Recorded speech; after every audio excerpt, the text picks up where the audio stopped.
Hey friends, Dave here with Creation Sings. Today I am at Lowe's Home Improvement Center, and I'm out here in the garden section, my favorite part of any home improvement center, and it's a beautiful sight to behold. You know, I'll bet you all of us spent some time, one time or another, at home improvement centers because every house that anyone ever buys is a fixer-upper. No, it may not look exactly like the houses that Chip and Joanna Gaines tackle, but every house that you buy, you do something to it, whether it's painting it, planting flowers, adding things, changing the light fixtures. Every house is a fixer-upper. But you know what?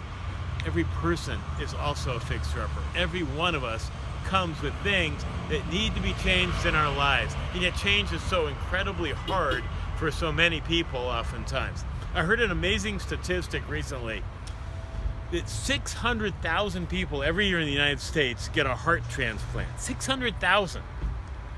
And their doctors sit there and tell them after the heart transplant, you need to change dramatically. You need to exercise, you need to stop smoking, you need to stop drinking, you need to eat better, change your diet. And out of those, how many do you think actually go on and change out of that 600,000? The staggering statistic is only 10% of that 600,000 change. 90% find it undesirable or unable to bring change, even after they faced a life-threatening situation. You know, my wife today heard an interesting message on the internet. It said, give me coffee to change the things that I can and wine to change the things I can't. I'll tell you, friends, if you're relying on coffee to bring changes about in your life, if you're relying on some self-help TED Talk in order to empower you to bring those changes about in your life, you're going to fall far short and be so frustrated. Change is a difficult thing. Leadership expert John Maxwell said it so well. 3 things need to happen in order for us to bring change in our life. First, we have to hurt enough that we want to change. Secondly, we have to know enough that we are able to change. And third, we have to receive enough that we have the power to change.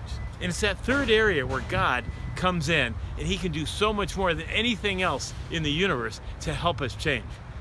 The Bible tells us in Romans 12, be transformed by the renewing of your mind. That's God's whole goal for us, is change.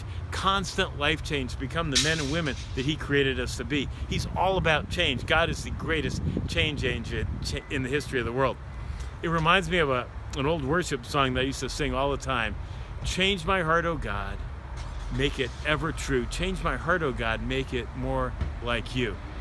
Today I want to ask you, will you seek God? Will you go to God and pray to him and say, God, I need you to help me change those things in me, or those things in loved ones that I'm trying to help them change? Only you, God, can be that change agent in my life.